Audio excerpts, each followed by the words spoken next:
Good evening, ladies and gentlemen.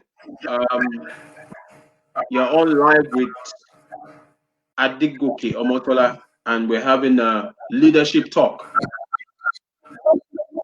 with Adigoke Omotola.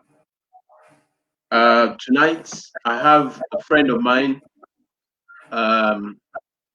His name is Olusegun Dada. We'll be speaking on leadership and small business. Leadership and small business.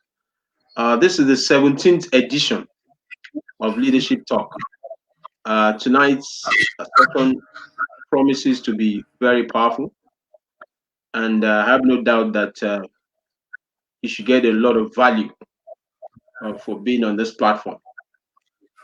So I'm going to bring Segun on. Segun, you're welcome. You're welcome, sir. Thank you for having me tonight. Thank you. Okay. That is a privilege. Thank you. Okay. Segun, can you just introduce yourself? Who is Olusegun Dada? Yeah, Olusegun Dada is an entrepreneur first and foremost. He's an administrator. Olusegun Dada is a tea enthusiast. I love tea. I believe tea means health. I'm also a trainer. I'm a coach. I'm a business development consultant with different development organizations and local development organizations too. Excellent. Excellent. Do you want to share the session is already on my page, so feel free to share it on your page. What do you mean by that? Sorry. On my Facebook page, this session is already there. Okay. Thank you. I will do that. Okay. Tonight we're going to be looking at the very powerful topic: leadership and small business. Leadership and small business. Segun is very experienced in this area, and I'm going to allow him to share his own thoughts without speaking for him. Segun, if you are ready, please give us the background of who you are. Yeah, like I said earlier, I'm a business development consultant. I don't know where to start because I'm a man of many parts, but just trying as much as possible to be an expert in one. I'm a business development consultant. I'm a tea enthusiast. I am a trainer. I'm a coach for small business owners and young Nigerians. I'm an entrepreneur. I represent 3 major American companies in Nigeria in the area of sales, distribution, marketing. I was an awardee. I got an award from the U.S. Commerce Department through the U.S. Embassy in Nigeria for promoting trade between the U.S. and Nigeria. I've been involved in so many capacity building programs.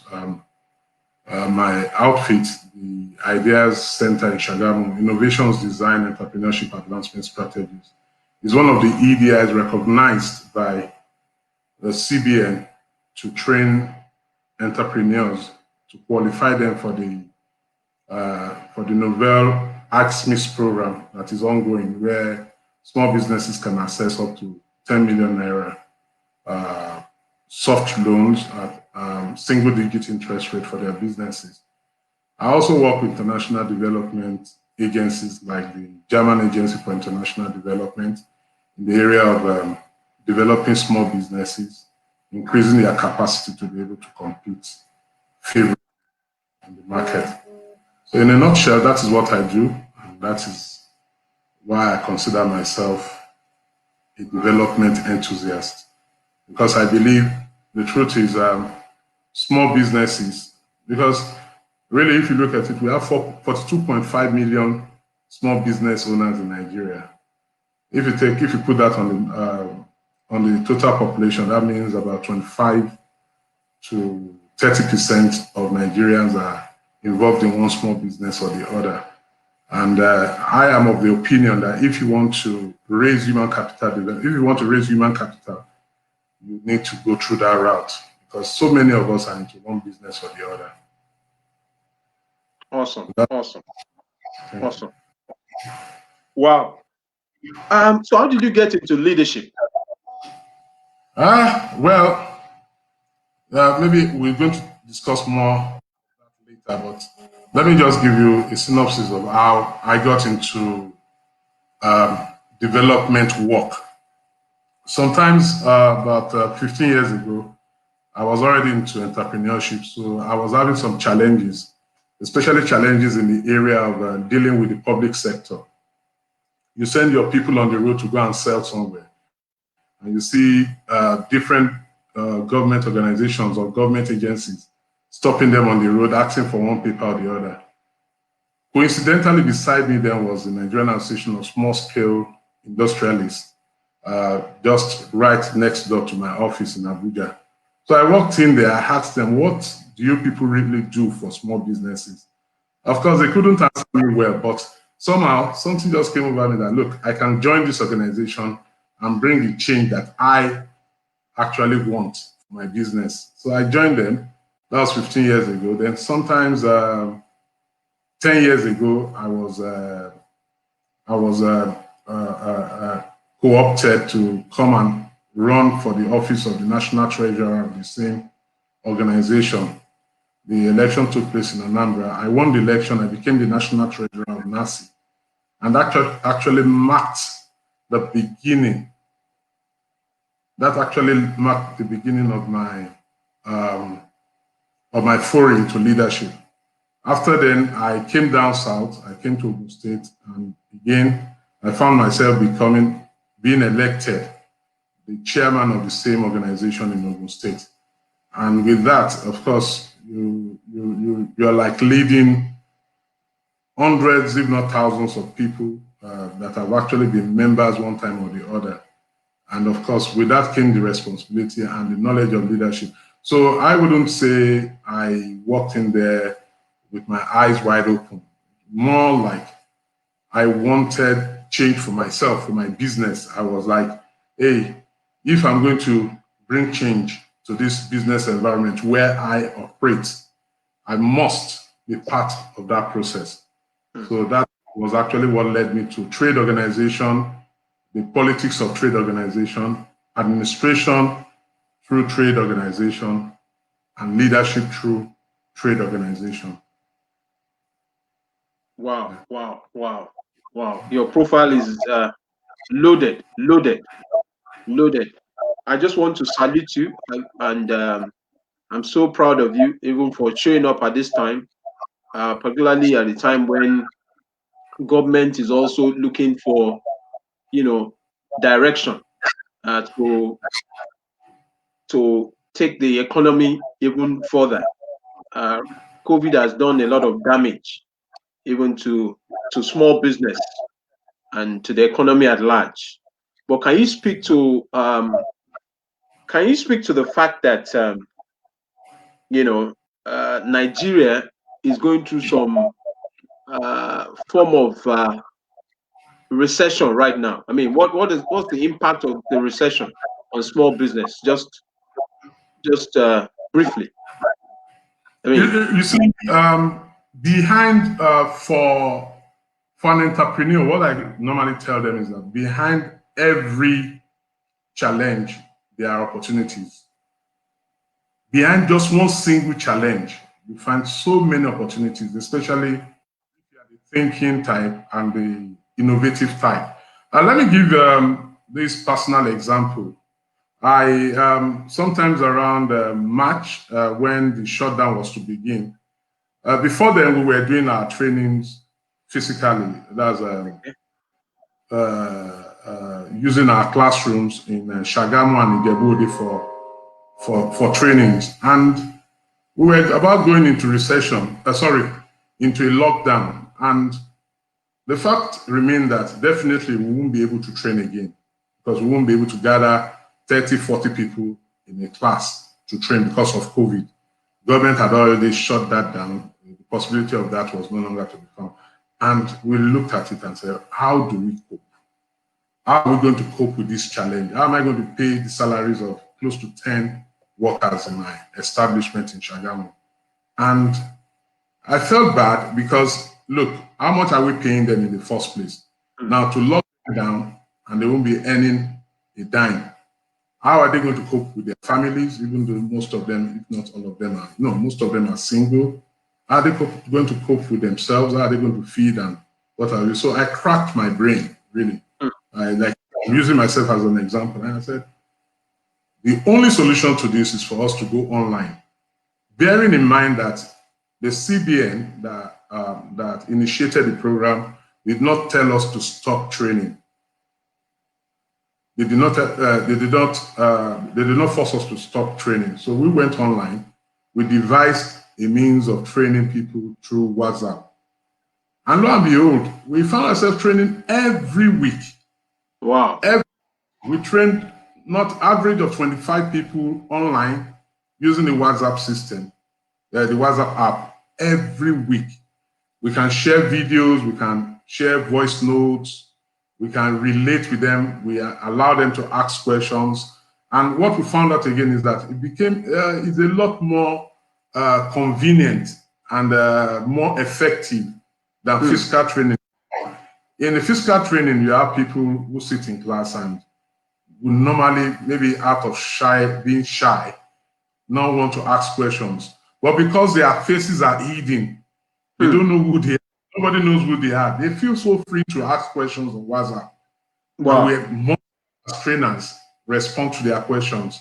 So the response and the interaction was a lot higher as compared to the physical training. And it was so successful. The CBN and the NISA microfinance never had any problem with that. So our certification was just the same as the certification when they were doing their physical classes. Wow. Before we, normally maybe when we are doing physical training, with all the logistics involved, maybe in a month we train 50 to 60 people. But for the online training, we found ourselves training up to 100 Wow. people for the program. So many people got to know about the program and so many people started coming in. And right now, of course, the lockdown has been eased since I think it was August. And where are we today? We have actually moved completely online. Even our physical training sites have become useless, so to speak.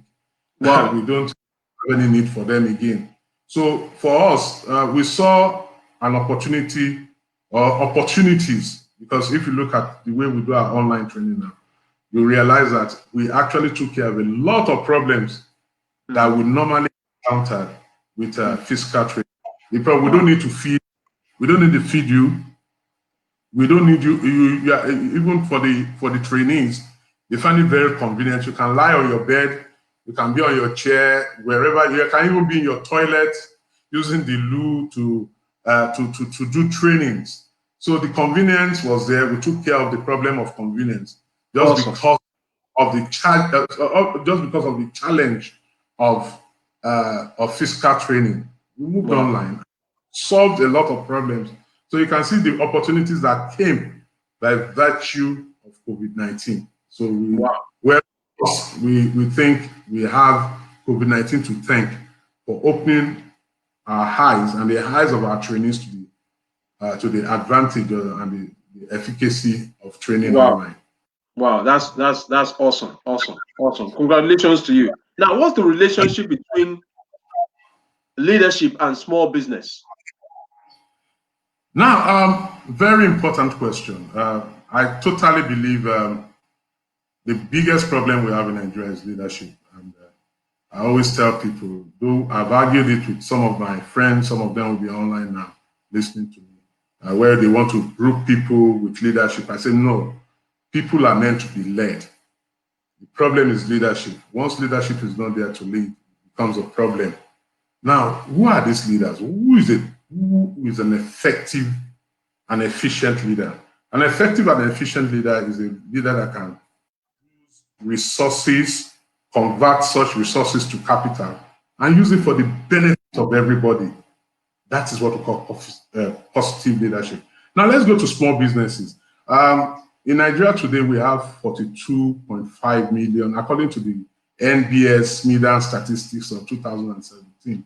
We have more than 42.5 million businesses, small, micro, small, medium businesses in Nigeria, 42.5 million. So sometimes people say, okay, a business owner is a manager of resources, just like the leader. But no, we have to situate it in proper perspective. Wow. Which type of, if 42.5 million people are small business owners, that means that you have 42.5 million leaders in Nigeria. But I say no, those are not leaders. So we have to distinguish among these 42.5 million business owners. Wow. And wow. develop this way of distinguishing them. There are three different types of business owners. You have the hustler. The hustler is the one that out of hunger, he lost his job. So many of us, so many entrepreneurs actually started from that level. They were hustlers. I lost my job, for example, 2005. Wow. I became trying to survive and, anything. And for the first 2 or 3 years, if I had gotten another job, maybe, and I tried all possible best to get a better job or a job that would take care of my life, but I couldn't. But I was hustling just to put food on the table for my wife, for my children, for everybody around me. So just to make those small money, I'm going to distinguish them better in a better way very soon. Then after hustler, you have the businessman, and a lot of people that think they are entrepreneurs actually operate at that level. They are much more organized. For a businessman, the businessman has actually come to the point where he's not going to go back to paid employment. And also will go back to paid employment. Most fresh graduates, most startups, young startups are actually hustlers. Why? In the course of my leadership foray in the state, I've seen people that we thought were very good business owners that had potentials. The moment they get an offer letter from a bank, Chevron, Shell, or wherever, they drop everything they are doing to pick paid employment. Those are hustlers, because any small opportunity to move out to better what they are doing, and just go there. Okay, the businessman has gotten to a full stop. Yes, he has a structure around the business. But, okay, let me tell you something. Most times when we train, we ask for the definition of an entrepreneur. 90% of them give us the definition of profit taking. That is, the businessman is just there to do what? To pick, to combine factors of production, labor, capital, land, and then make money, make profit. That's usually the definition we get. And you know what we tell them? We tell them that, look, that definition is very narrow. That makes you a businessman, because you are into business for profit making. Now, there's a higher level, and which is the highest level, by the way, because I said we have three different types of business owners, small business owners. There is the entrepreneur. The entrepreneur has got to stop. He's going nowhere. He has created structure around the business. He is also combining land, labor, and capital to make profit. But the essence of his existence is not in profit. It is in something we call, okay, before we go there, let me explain something. For every business, there's a business environment. There are people we call stakeholders in that environment. Who are the stakeholders? Your workers. In fact, for me, the number one stakeholder you have is your family, your wife, your children, people that will suffer if the business collapses, people that will enjoy if the business succeeds. The number one is your family. Then you have your workers, you have government, you have your suppliers, you have your community, the community where you situate your business, because you know whether your business will do well or will not do well will actually impact on them too. You have the tax collector, you have the infrastructure around that area. Mention a whole lot of stakeholders, even your shareholders, people that own the business with you, because business, you have to have ownership. You have to have it. I don't want to go to this on time, but let me just mention it now. You have to have what we call corporate governance. What does corporate governance ensure? It ensures business continuity. Awesome. It ensures business continuity in the sense that anything should happen to you, your shareholders should be able to come into the picture to make sure the business does not die. So is a form of putting a succession in place. It may not be your children, but your shareholders come together to say, this business must not die. We have the vision for the business. Then describing the entrepreneur now and using that as a basis of describing the entrepreneur, we realize the place of visioning and having objectives around the business. So the vision is not just about making money. It's just like the noble saying that every other thing will be added. The every other thing, money is part of it. The every other thing, but the main thing that drives the entrepreneur is a vision. The vision may just be that I want to provide job. The vision may just be that I want to create a product. By the way, when we're talking about the stakeholders, we forgot to mention the consumer, the buyers of your product, your customers, your clients. Those are those are part of your stakeholders. So your vision may just be that, look, I want to play in the power sector. we only produce 5,000 megawatts of light, of electricity in Nigeria, of power. I want a situation where I can provide services that can increase power generation from 5,000 to maybe 10,000. I want to build a platform. So your vision may be that, but mind you, your vision does not exclude the fact that you have to make profit. So profit in is not the end thereof for the entrepreneur, but for the businessman, it is the end. He's only thinking about, oh, I want to do this, I want to do that, just to do what? Just to make profit. So the visions are different. For the entrepreneur, for the first level of the business ownership ladder, you have the hustler. The hustler is only thinking about surviving. For the businessman, he's only thinking, he's thinking beyond surviving. He has gone beyond survival. He's now thinking about profit taking, making money to raise his esteem. But for the entrepreneur, he's thinking about providing services, providing solutions to problems, the work of the entrepreneur. So if you remember the Maslow, sorry, I wanted to share some slides, but I don't want us to lose focus on this. If you remember this Maslow hierarchy of needs, the entrepreneur operates at the highest level. Yeah. Hustler operates at the lowest. That one is just wanting to survive. He's thinking of how to clothe, how to wear trousers, how to make sure that he has money to take Uber from Lagos Island to Lagos mainland. That is the hustler. He's just in that business. He's just trying to make money to take care of basic needs. But the businessman is trying to make sure that he takes care. He goes beyond taking care of the basic needs. He's taking care of his esteem. He wants to show people that he has a house and whatever. So he's thinking of profit. But the entrepreneur works at the highest level. He's thinking of. So now people may ask the question that an hustler, an entrepreneur, at what level will he start thinking of creating value, of meeting societal needs?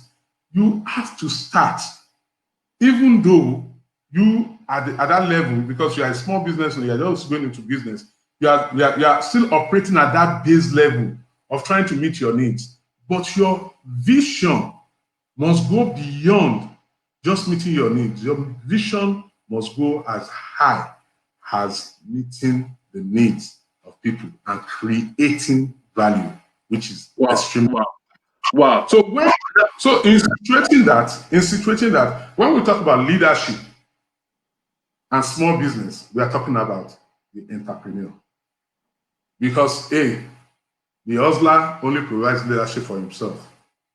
The businessman may provide leadership for himself, and his family, because he wants to have money to take them abroad for summer, to buy a house in the US, to be able to send the children to school. So he can provide leadership for himself and his family. But the entrepreneur is the one that we can situate in the real definition of leadership. That is leadership that goes beyond self, leadership that goes beyond family, and leadership that goes as far as the community and even the international community. Awesome. So that is There's a question before we move on. We have someone is asking here. Is saying the hustler is going for psychological needs. Someone physiological, physiological, yeah, physiological. Physiological, while entrepreneurs are aspiring to become the most one can be. Can you speak to that?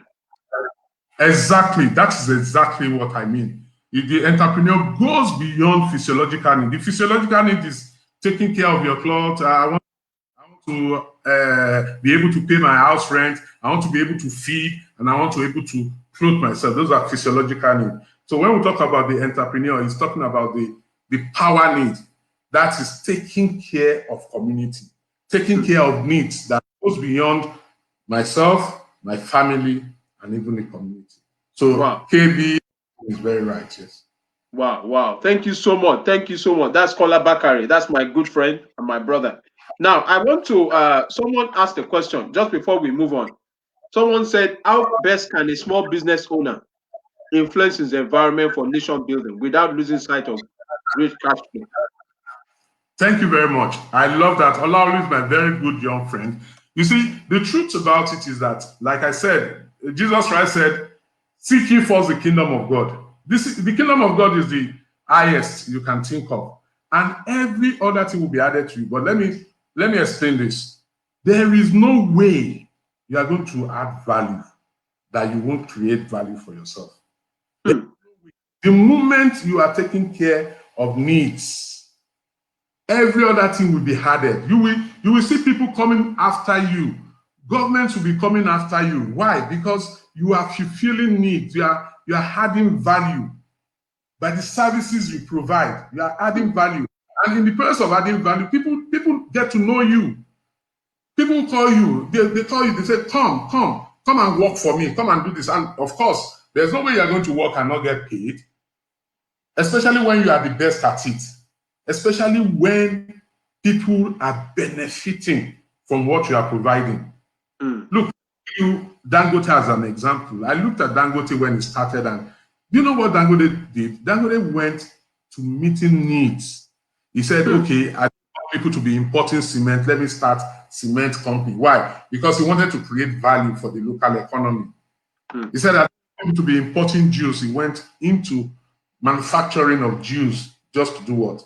Just to make sure that people don't need to import all this juice from abroad and be siphoning our forex outside the country. So he was adding value. And how would somebody not make money? So the cash flow, like Olaolu said, the cash flow will always be there once you are adding value. People will look for you because everybody's looking for value. That is what we do. The moment you stand up every Saturday, every Monday morning to go to work, what are you looking for? Value. And now, if they see you to be providing value, people will come to you. So the higher the value you are providing, the higher the value you are creating, the higher the value you are manufacturing, the higher your cash flow. Wow. It's a very open system. So more value, more money. Exactly. Wow. Exactly. If I can, just I want to corroborate what you said. One of my mentors, the late Zig Ziglar, he said, if you help enough people get what they want, you will get what you want. Exactly. If you help enough people get what they want, and that's why people like you, that's your mantra. You are showing up to add value all over the place. I want you to speak to, you were the former chairman of NASIMA for Ogun State. Nasi for Ogun State. There's NASIMA and there's NASI. Okay, NASI. What is NASI? What is NASI? NASI is the Nigerian Association of Small Scale Industrialists. Okay. That's okay. Okay. Okay. the Nigerian Association of Small Scale Okay. Industrialists. Yes. Awesome. Awesome. Awesome. Now, I want you to, while you were the chairman of NASI, how did you add value to small business, even in Ogun State? Yes. You see, one of those things we identified when we came is that small businesses do not have access to solid information. And how do we give them access to solid information? Because for you to add value, you must have information. You must have information as to what people need and how you can meet those needs. What and how. The what is what do they want. The how is the process of meeting those needs. So we found out that many small businesses do not have access to information. So what we did when we got in, my idea was, because we were nowhere near digitalization. When I got in, we had a membership of just about a few tens, maybe 100 people on our membership database, which was written on a piece of paper. So I set aside some funds, some resources, and we decided to go back to bring our former members back and also to draw younger people into the organization. And how are we going to do that? We just have to digitalize. We have to go the ICT way. We have to gather data. Now, once we gather data, we created platforms, digital platforms here and there, where wherever they are, whether they are in the Ijebu Waterside, or they're in Shapade, or they're in Shawonjo, or they're in Ota, they're in Aton, you don't need to come to Abeokuta to get information. There was already created a platform where they can interface with the association. And now the association is meant to bring value in form of verifiable information, interventions that were available. I remember when I joined, I developed a relationship with the GIZ, and most of GIZ's program, not just GIZ, even the Ogun State Ministry of Commerce and Industry. What is GIZ? What is GIZ? GIZ is the German Agency for International Development. They have a lot of interventions, They are very active, extremely active in business development environment. They are very, very, very active there. But many people don't know. And you see, they wouldn't create the platform for you because they are an international development organization. It is for we, the people, to create a platform for ourselves where we can access those information and get information across to our people. So that is exactly what I went to do when I got to NASI. I created a platform where people can easily get those information and work with those information. And not just in granting them access, we also assisted them. Some of them were not internet enabled. What did we do? We brought them together, we bring them together. Sometimes we take the funds directly to them, we go to their community, we talk to them and tell them and look at the interventions available. And to the glory of God, well, the rest is story for those that have benefited to be able to come out and say, oh, this is what NASI was all about before I joined. This is how NASI is now, and this is what I've benefited from NASI. So there was a lot of value created across board. We've had situations where members of NASI were given solid training, solid capacity development program. In some cases, some of them assessed grants, just small grants from SMEDAN. I developed a very good relationship with SMEDAN, both in Ogun State and in Awesome. and in Abuja. So in fact, the NASI in Ogun State became #1 NASI in the federation. If we want to be sincere to Wow. So we brought it to our people, and after 4 years, I had to step down because, like I told my people, you cannot be saying you are serving people while your own business is suffering. That means that you are gaining something in that place. So I told them, I said, I have to step down.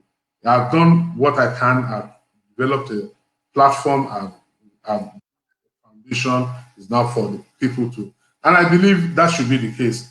A true leader should have succession planning in place.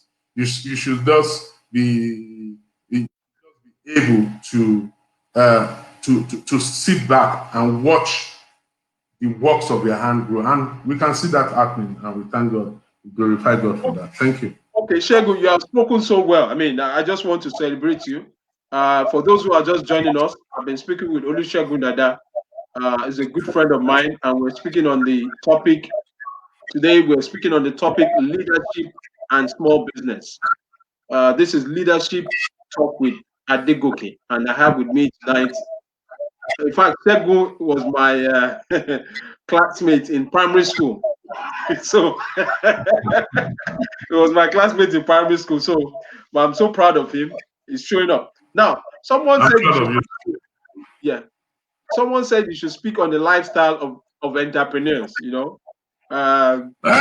the lifestyle of entrepreneurs, good. It's very simple. Is a lifestyle of leadership. And when you say leadership, entrepreneurship, by the way, is leadership. Just take it from me. You see, the day Nigeria we get somebody that created something out of nothing to become the president of Nigeria, or you have in your state somebody that started from the scratch, not somebody that has worked in a place, retired or what have you, and went to retire into politics. We're talking about somebody who had taken something from nowhere, made it into something, and something is still surviving. You see, a leader is a creator. Like we said about entrepreneurship, is a creator of value. When you create that value, you don't want to see the value die. You don't want to see what you have created go to waste. An entrepreneur is a man that abhors wastage.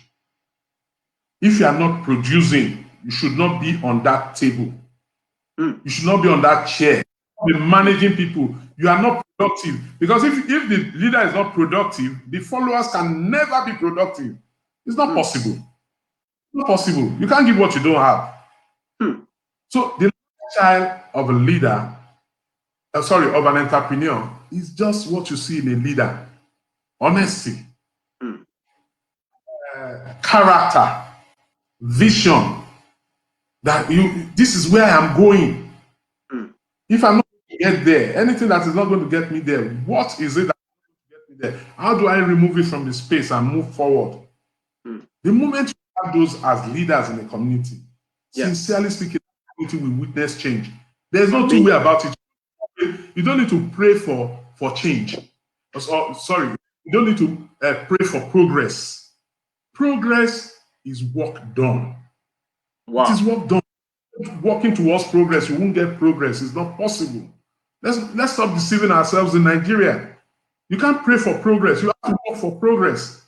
So if a leader is a progressive person, what do you mean by leading? Leading is taking you to a point from point A to point B. So how do you get to B? It's the leader that will show you the way to point B. So if you can't get to point B, it becomes a big problem. It becomes a big issue. So that's what we're talking about when we talk about. So that's the. I salute your depth. Your knowledge is awesome. I just want to. We need more people like you in the Nigerian business environment. Now, how can a small business owner make his business resilient? Yeah, resilience is about, we're talking about the business environment. Yes, the business environment is the environment that gives you the ability or the platform to create value. It is still the environment that is going to create the challenge that you are going to turn into opportunities. Opportunities both for you and the community. Oh, there's no light in Nigeria. We really, in Chagamu today, we rarely have 6 hours of electricity in a day. So the man looks at it. There's a challenge in the community, that same community. So resilience will be the ability, so to speak, to remain focused to the issues and gathering the whole environment, the whole business environment around that vision, around that opportunity that you have identified. You see, once you can work perfectly with your business environment, with your stakeholders, your business becomes resilient. Simple as that. Once you see, the reason why the hustler can fade away is because he has no environment he's working with. He has no stakeholders that he's considering. The reason a businessman can start a business and in 5 or 10 years the business dies is because there is no community or there's no stakeholder environment around him. But the environment of the entrepreneur is made up of so many people that benefit from that enterprise.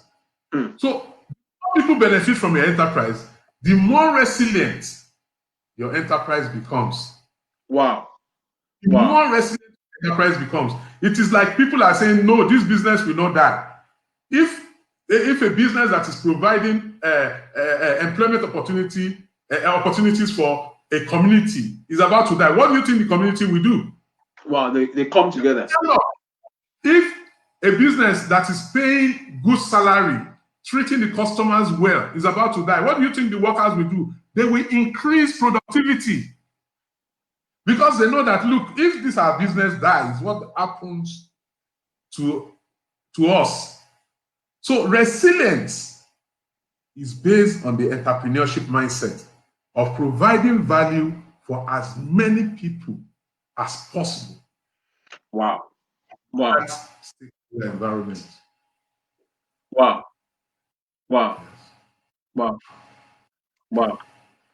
Awesome. You said it's but you see, I want to puncture your argument, because you see, in Nigeria we talk about and we talk about resilience, but how can you be resilient when there is no infrastructure?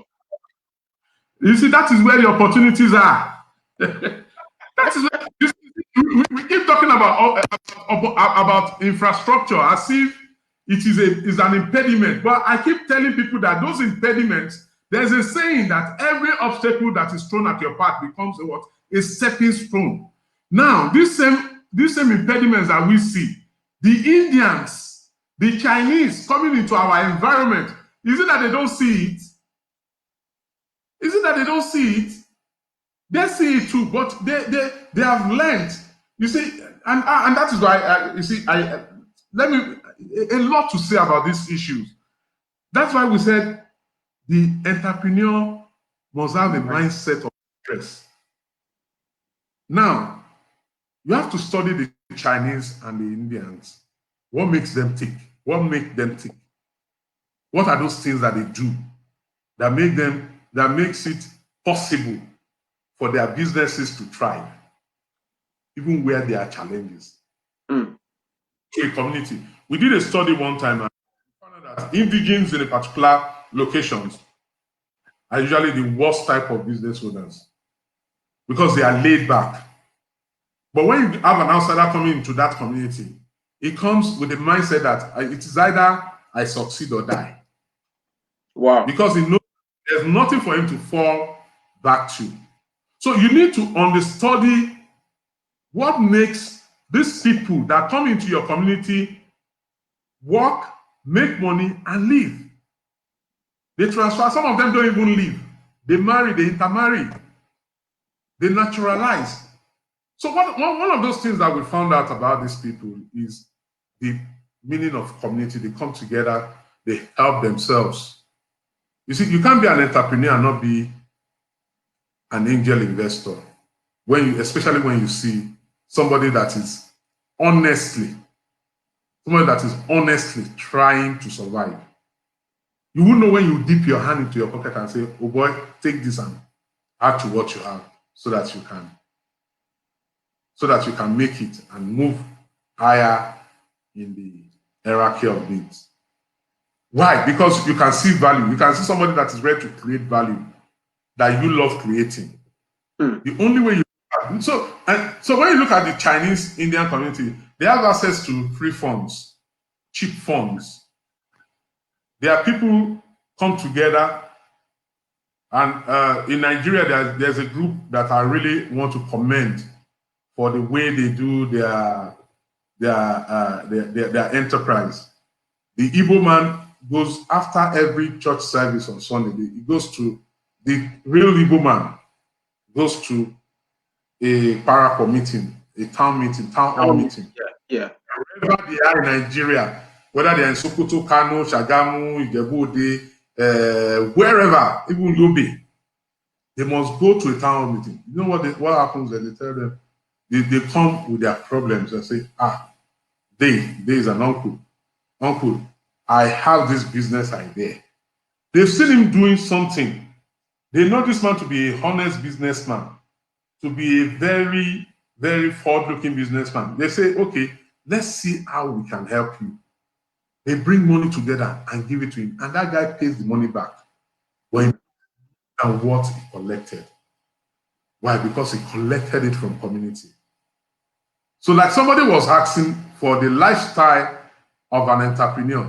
The entrepreneur is a community man. And when we talk of community, community does not end with your local listing or your people or whatever. Every other person. Somebody, a friend of mine, long time ago, I think he's a pastor now, once told me about when he was having a challenge. NYC gave him a contract and he needed money. He needed money to fund to keep the contract. Do you know the person that helped him? One of his staffs, one young girl, saw how he was struggling to do what? Raise money. He saw how he was struggling to raise money to do that contract. And the girl called him and said, sir, I think I can talk to my mother. Wow. That is community. Wow. He said, I think I can. The mother gave the man, the exact amount he needed. So you see, once you are a man of purpose, people will see it. God has been working with you.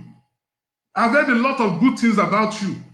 I have 5 million and you need 5 million to execute a contract of 13 million and make a profit of 8 million. Why won't I give you? When I know that you are honest, I know that the contract is there. My daughter that works for you told me that the contract is there for the take, that you've gotten the contract. So community is very, very, very important. And that is where we miss in Nigeria. The business environment, our so-called businessmen and hustlers, we forget community. We forget community. We can't do it alone. Community involved. You remember we told you about shareholders when we were talking of the stakeholder environment. Yeah. Institute corporate governance. A business without if you come to meet me now and tell me that you need money, the first thing I look at is who are the people backing you? Who are the people surrounding your business? You are the only owner of your business. You go to CAC and you say because there's a new law that says one person can just be the owner of a business, you are happy. You shouldn't be happy. You have to get people that believe in your business to come to you and be with you, support you. Once I see that, even banks, there's a way they rate loan applications, credit applications. Key man risk. Exactly. If anything happens to you, what happens to your business? Who are the people around your business that surround you? So those are the things that these Indians and these Chinese have done perfectly that make them to be able to do what? Surmount the same challenges that we are talking about right now. Challenges are meant to be turned into opportunities. Once you turn them into opportunities, they're no longer challenges for the people coming after you. It becomes a smooth. Exactly. Wow. You have spoken very well. So we should see challenges as opportunities. Exactly. So, for example, I want to speak to this area of electricity. How can a small business owner who is into production, how can he surmount the challenge of electricity? Because the cost of production will go up. How do you navigate through those minefields?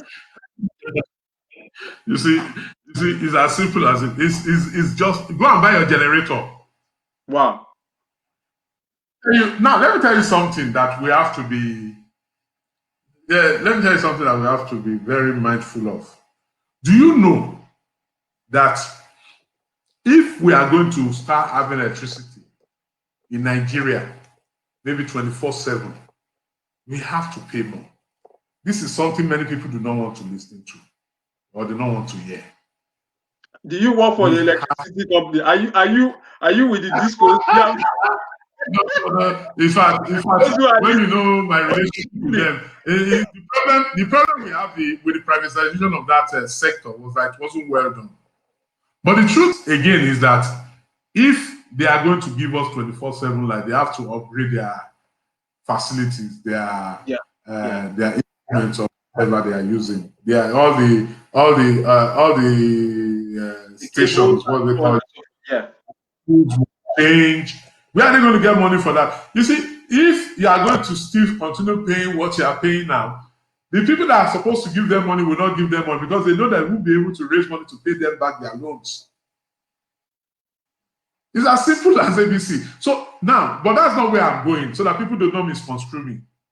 Where I'm going is that by the time we start having 24/7 electricity in Nigeria, the money you'll be paying for electricity to all these distribution companies, there are some parts of Lagos that are on 24/7 light. Go to Magodo, they pay 50 naira, 50 to 70 naira per kilowatt of electricity. I pay 22 naira. Yeah. The meaning of that is that they are paying 3 times what I pay. So if they're going to be on a, what I pay to put fuel in my generator to have 24/7 electricity is what the man in Magodo is paying the Ikeja electric distribution company. So at the end of the day, you having a generator to power your electricity, by that time when there will be 24/7 light, and having a generator now, there's no difference. I hope you understand the math. I hope people listening to me understand the math. You are going to pay more. I don't know these people. I don't have any business in I'm in the FMCG sector and I work in the agricultural sector. But I know this for reality and I don't fool myself. Entrepreneurs don't fool themselves. So they face reality because it's from reality that you get the value or you get the opportunities. If you're not facing realities, how are you going to see opportunities? Opportunities are realities. They are not pipe dreams. They are realities. So you have to face reality. And the reality is that the Nigerian economy, for it to change, we need to spend more money. Wow. That's why when I like Tokwe Fashwa that is always saying that our budget is damn too low. Yes, that's the truth. You can't spend those type of money and expect an economic growth. You have to, wherever you're going to get the money to spend on infrastructure, you have to look for it. You And have to same spend money to applies get to money. the. You say what? You have to spend money to make money. You have to spend money to make money.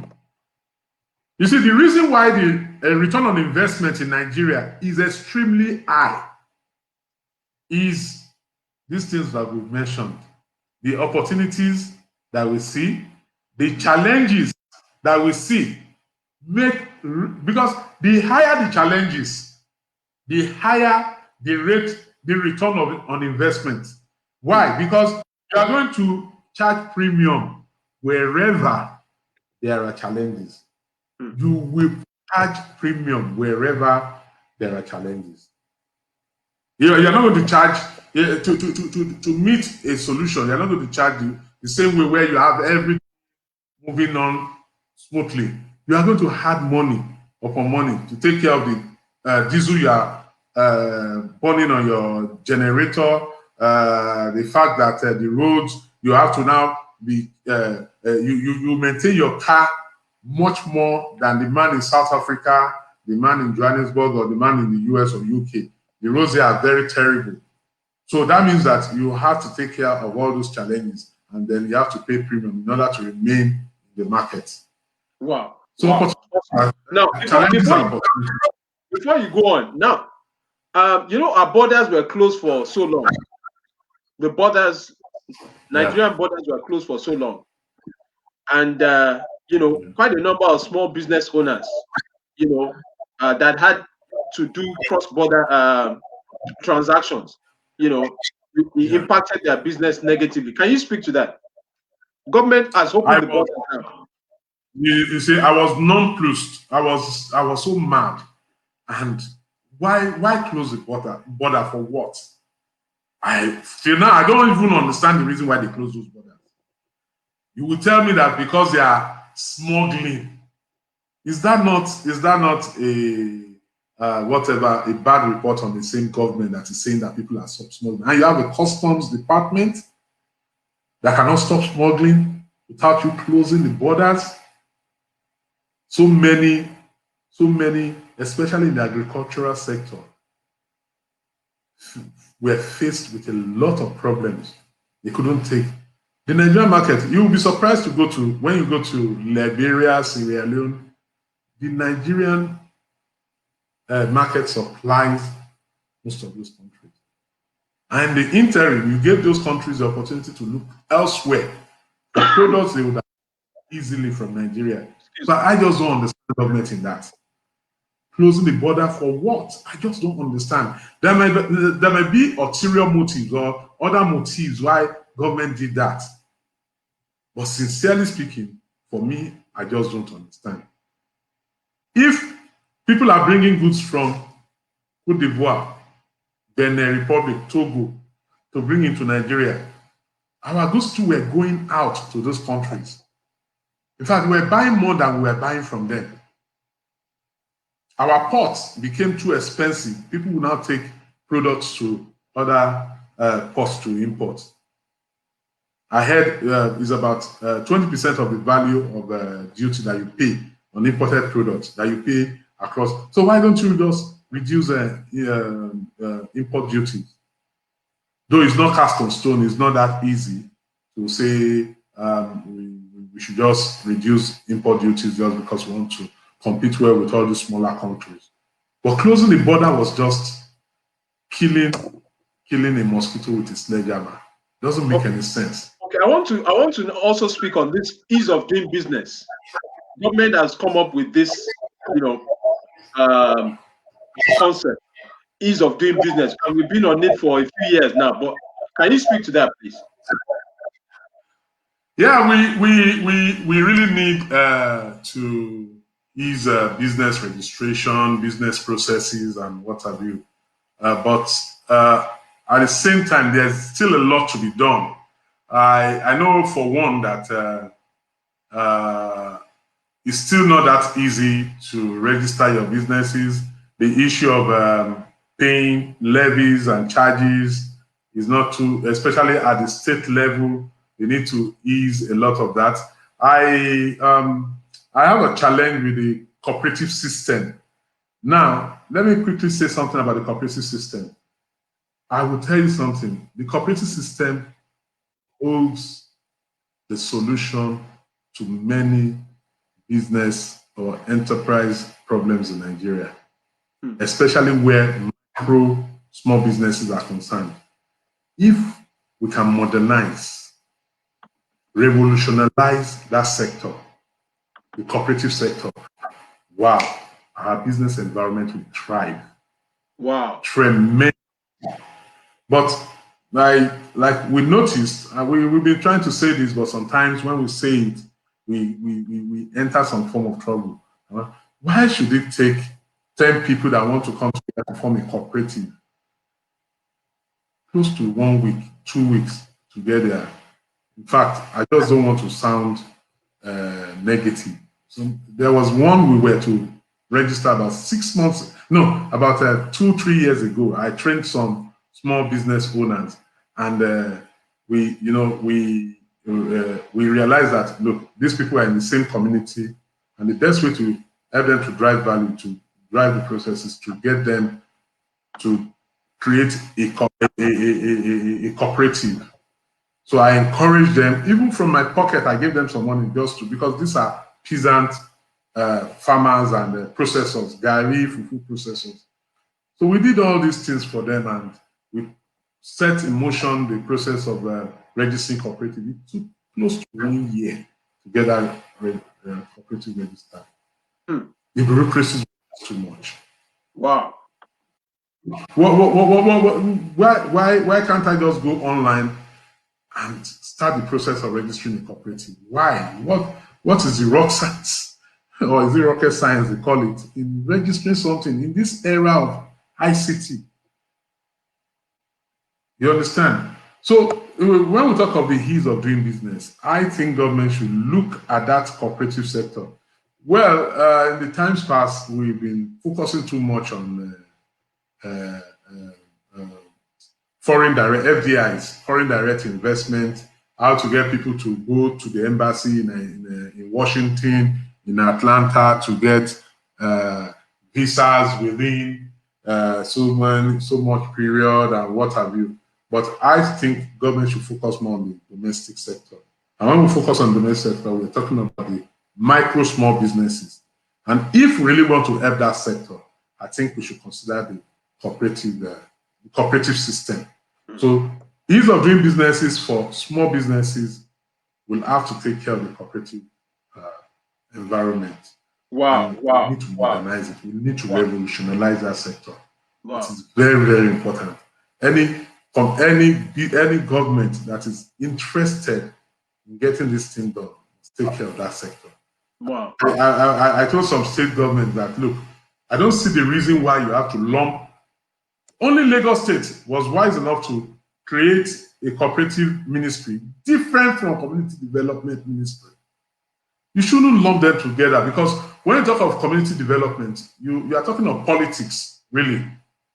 But when you talk of cooperatives, you are talking of economics, you are talking of businesses, small businesses. So why do you have a ministry of cooperative and community development together?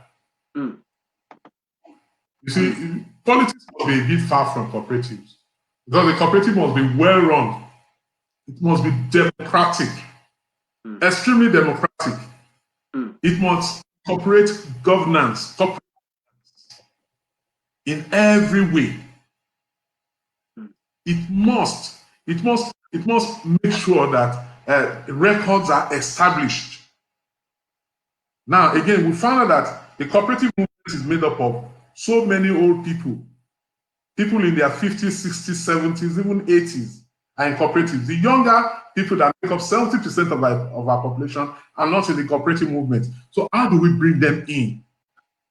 Remember, we talked about community the other time when we were talking about the Chinese, we were talking about the Indians, and to an extent, we talked about the Igbo people. They learned how to derive value from community. And when we talk about that community, I think the cooperative system will take care of that. Wow, wow, wow, wow. For those who have just joined us, I've been speaking with Olusegun Dada, a friend and also an entrepreneur. He holds different businesses, from agriculture to training to, I mean, he's into tea, he's into everything you can imagine. So, so he's been speaking on leadership and small business. So I want you to, what are the strategies that can be, as we begin to, move closer to the end of this session? What are the strategies that a small business owner can put in place, to endure in this environment, to last long? What are some of the strategies? Yeah, let me. I don't want to let the cat out of the bag. There's a book I'm writing about this type, what small business owners need to do to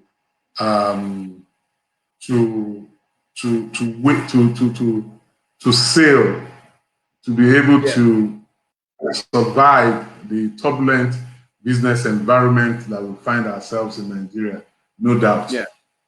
The first thing really is planning. Many business owners don't plan. I don't want to call them entrepreneurs. The moment you start planning, you are moving towards being an entrepreneur. You cannot do business without planning. It's not possible. It's not possible. Then something I want to mention again is about skill acquisition. Most of our skills are obsolete. especially outside the ICT. I know the ICT boys are doing wonderfully well, because we Fintech. live in Yeah, the fintech. Yeah. wonderfully well. But even at that, they are having challenges. I remember Paystack was sold recently for about $200 million, as I was told. But even the environment is not too ideal for them, because people that are meant to use their listing to benefit from their services do not have the ability to afford. They can't afford those services. But be that as it may, skill development. You are a farmer, you are still farming using the same method you've been doing, and what have you. You need to develop your skill. You also need, and this will actually help in developing skills and knowledge. You need to network. I keep telling people, the most successful businessmen in the world networked. I remember when Dangote was fighting to become president of the Nigerian Stock Exchange, the richest black man, fighting to become the president. The stock exchange is just a networking platform, so to speak. And Dangote wanted to become president. And you wonder what's the need? That when I joined NASI, I didn't know I was joining a huge window of opportunity that I saw, that I latched onto. Network helps you in the area of skill development. You just realize you don't have any skill when you network, because you are going to come face to face with people with those skills that you never knew existed. That is something about networking. But I don't want to waste time again. Very important, they are all important, but there are so many that we can bring in. Innovation, you have to think. You have to think. You have to look around you. You don't need to go far to look around you and see what is available, the opportunities available for you. And the only thing you need to do is to innovate. How? It may just be that somebody is providing a business, or thousands of people are providing a particular type of business. And you just identified a value that they are not giving, that you can give if you go into that same business. And you just go into it and you make your own money. And people are looking at you, is it not the same thing people have been doing, selling bread and they are not rich? But you are selling your bread, and your bread is, and you are building houses, you are expanding your business, you've even gone into confectionaries and what have you. So things like that are very needed for entrepreneurs to scale up, or for business owners to scale up into entrepreneurship. Because once you have all those ones, you're an entrepreneur. That's all. Wow. We have just about 5 minutes to the end of this session. Now, how can a small business owner be agile in this environment? Agile. Well, we've mentioned everything in passing. I just want to re-emphasize. If I may ask, what do you mean by agility? What do you mean by agility? Do you mean being active? You see, what has happened now is that with this COVID-19, some businesses have almost become extinct. For example, your business will have become extinct if not for the fact, your training business, if not for the fact that you have to think outside the box, and go online. And even for my business, I was doing a lot of in-person training, but with COVID-19, everything just shut down. So we had to move, we had to recalibrate, some call it pivoting. So when you say a business is agile, it means that, you can, for example, weather the storms. You can weather the storms and what have you. Oh, yeah. Yes. Okay, let me put it this way. For you to be agile, you need to understand the times you're operating. You see, by God's grace, I'm a research student now. I'm about to finish I'm even on my research, trying to do my review before submitting my my thesis. And I now think quantitatively. I can safely, for at least, predict what may happen. There are some businesses, there are some professions that will not be needed again. I'm a business development consultant. I do business plans for small business owners. But I also know that you only need to apply yourself, understand the basic digital skill, computer skill, to be able to access some templates to enable you as a business owner to be your own business development consultant, to provide that service for yourself.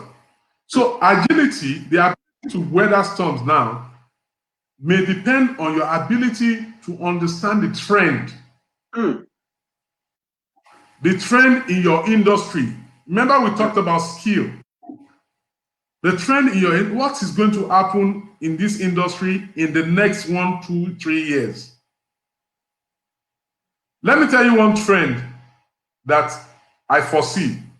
I told my cousin that you also know, Jimmy Adebite, anytime I go to the US, I try as much as possible to spend some time in Detroit.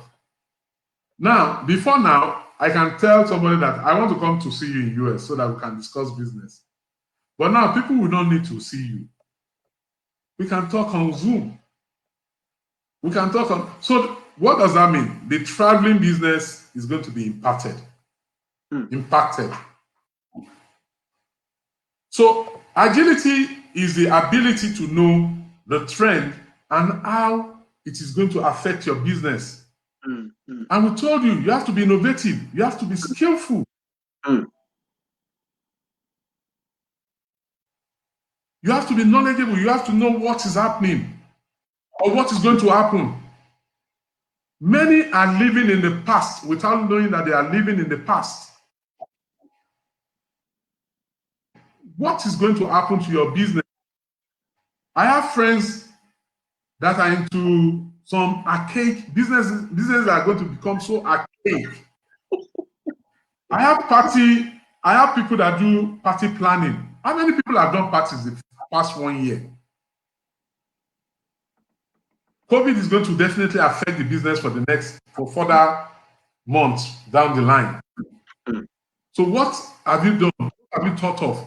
How have you developed further skill to enable you weather that turbulent period and go maybe into something that has to do with what you are doing, but that will not be innovative, that people will be looking for?